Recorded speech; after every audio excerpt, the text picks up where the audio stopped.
안녕하세요.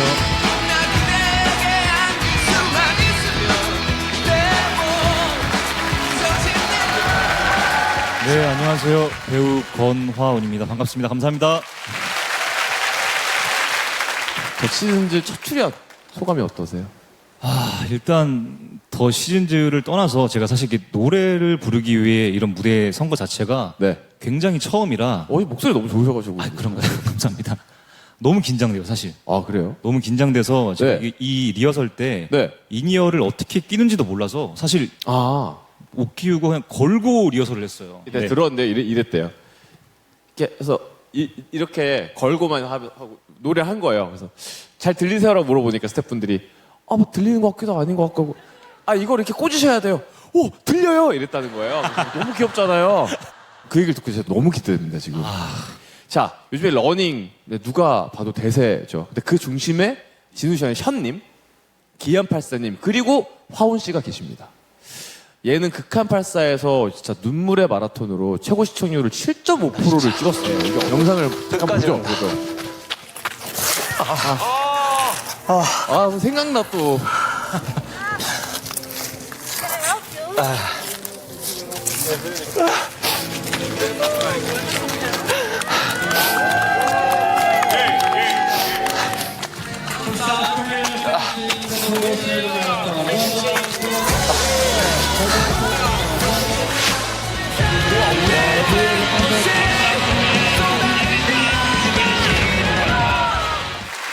이게 어떤 상황이었었는지 풀어서 설명해 주시면 안 될까요? 예, 제가 하프 지점 21km까지 제가 1등으로 달리고 있었어요. 네네. 근데 그 이후에 아무래도 진짜 좀 엄청난 건데. 아닙니다. 그 이후에 아무래도 좀 이렇게 날씨가 너무 춥고 빙하도 뛰고 막 그러거든요. 말도 안 되는 코스를 막 뛰어요. 그러다가 쥐가 나고 막 그렇게 하다 보니까 포기하지 말고 완주만 하자라는 마음으로 뛰었는데 또 운 좋게 또 5등을 하게 돼서 보통 그랬던 내용이었습니다. 네. 응원의 메시지도 되게 많이 받으셨다고 들었는데 어땠나요? 삶이 굉장히 힘들고 어떻게 포기를 하고 싶었는데 저 영상을 보고 뭔가 내일로 나아갈 수 있는 힘이 생겼다. 감사하다라는 메시지를 받았고 그리고 더 감사했던 거는 또 아기가 5살, 6살, 7살인데 네. 포기하지 않는 인내라는 걸 가르쳐주기 위해서 이 영상을 시청각 자료로 쓰이셨군요. 네, 하시더라고요. 그래서 사실 그런 게 저는 그냥 뛰었을 뿐인데 이렇게 어떤 좋은 영향력을 되게 드린 것 같아서 제가 더 너무 감사하고 좀 신기했죠. 듣는 제가 다 뿌듯합니다. 아닙니다. 근데 설마 네. 오늘도 뛰고 오셨어요? 저는 매일 아침 그 뛰는 게 좀 루틴이어서 그냥 가볍게 20km 정도만 뛰고 왔습니다. 네. 그럼 거의 하프네요? 올림픽 나가시려고요? 그건 아닌데 그냥 좀 나갈 수도 루틴이 있겠다, 습관화돼서. 아니 그 전부터 좀 뛴다는 이 러너들 사이에서는 이미 런수죠. 연예인으로 소문이 자자했다고 합니다. 러닝은 언제부터 시작하신 거예요? 제가 한 1년 반 전에 시작을 했고요. 그때 나 혼자 산다에서 기한 형님이 저 마라톤을 좀 대중화 시키셔서 저거 한번 나가봐야겠다. 그렇죠. 약간 좀 도전하는 정신이 항상 있어서 첫 하프 코스를 그냥 막연하게 그냥 나갔어요.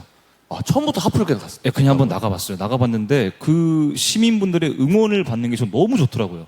그 이후에 6개월 후에 풀코스 42.19km죠. 나갔는데 그때 2시간대로 들어왔습니다. 그래서 좀 많이 이렇게 알려지고 또 7대 마라톤, 도쿄 마라톤에서 제가 카메라를 찍으면서 또 2시간대가 또 들어온 게 영상이 있어요. 그 영상을 보시고 이제 극한84 PD님께서 또 운 좋게 또 캐스팅을 또 해주셔가지고 이렇게 예능을 출연하게 되었었습니다. 네. 세계 신기록이 2시간대인 거 아세요? 다들 이런 얘기를 들으면 지금 약간 스포츠 스타 금메달리스트 분 모셔가지고 지금 토크를 하는 건가라고 지금부터 보신 분들은 그런 착각할 수 있는데 너무 멋진 본업이 있습니다. 올해 데뷔 13년 차 배우시잖아요. 네네. 데뷔작이 어떤 작품이었을까요? 저는 데뷔작은 SBS 미녀의 탄생이라는 드라마에서 한예슬 선배랑 주상욱 선배가 나오는 드라마인데 거기서 주상욱 선배 비서 역할을 맡았었고 그리고 연평의 전 영화를 맡았었고 그 이후에는 육룡이 나르샤에서 황희정승 역할을 했었고 1년에 1.5개 정도 작품을 항상 저는 해오고 있었어요. 그렇군요. 근데 배우 생활을 하시면서 동시에 또 안 해본 일이 없을 정도로 굉장히 바쁘게 하셨다고 합니다. 어떤 또 다른 일들을 하셨을까요?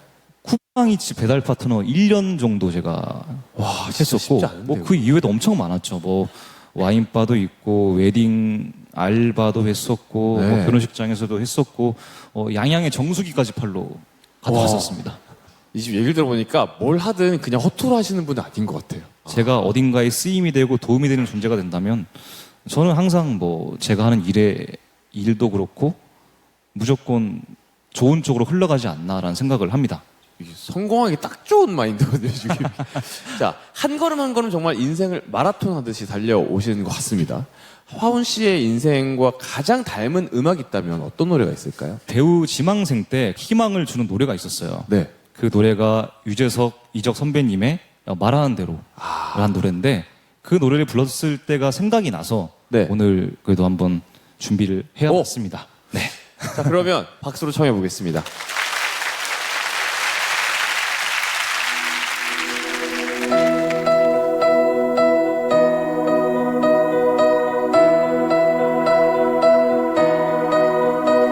나 20살 적에 하루를 견디고 불안한 잠자리에 누울 때면 내일 뭐하지 내일 뭐하지 걱정을 했지. 두 눈을 감아도 통잠은 안 오고 가슴은 아프도록 답답할 때 나 왜 안 되지 왜 난 안 되지 되뇌었지. 말하는 대로 말하는 대로 될 수 있단 걸 눈으로 본 순간 믿어보기로 했지. 맘먹은 대로 생각한 대로 할 수 있단 걸 알게 된 순간 고개 끄덕였지.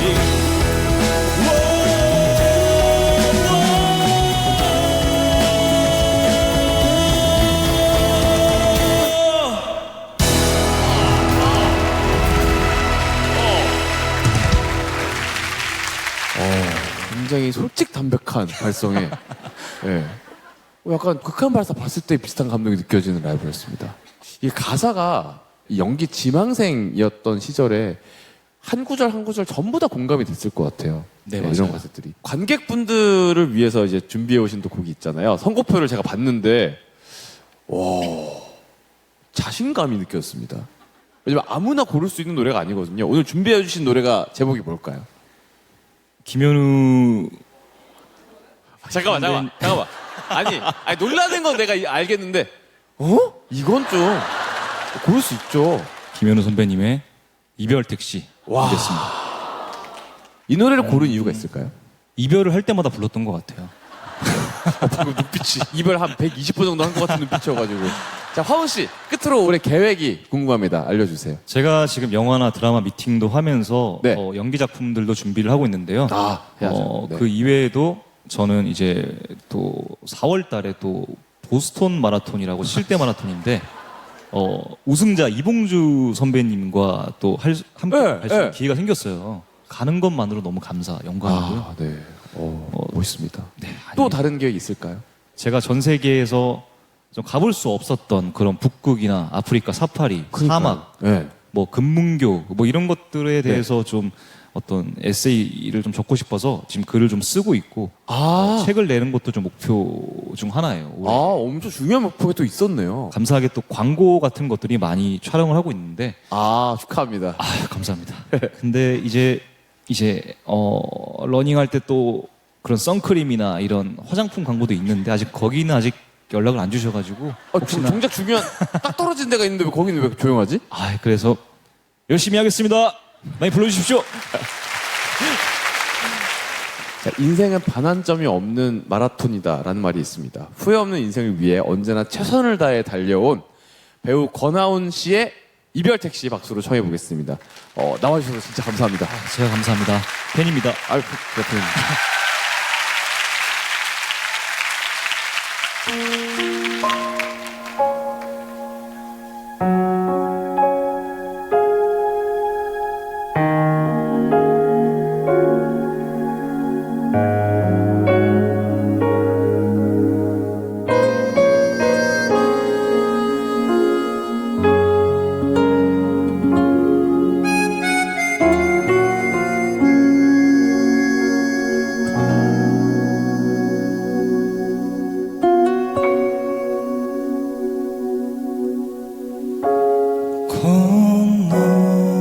건너편에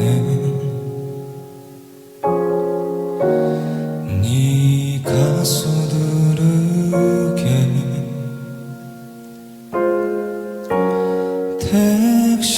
택시를 잡고 있어 익숙한 이 동네 외치고 있는 너 빨리 가고 싶니 우리 헤어진 날에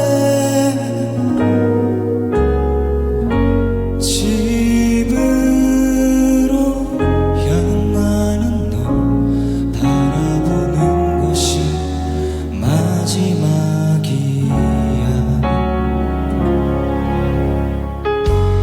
내가 먼저 떠난다 택시 뒷창을 적시 빗물 사이로 널 봐야만 한다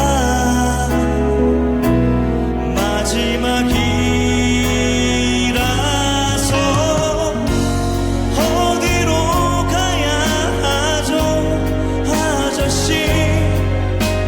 우는 손님이 처음인가요 달리면 어디 갔나 오죠 빗속을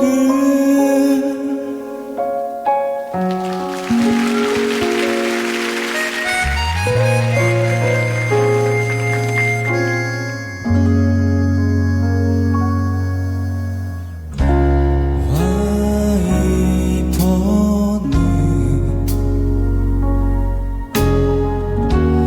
보드득 신경질 내는데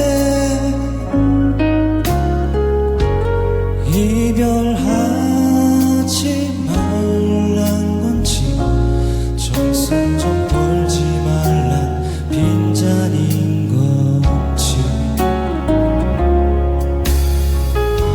술이 달아오른다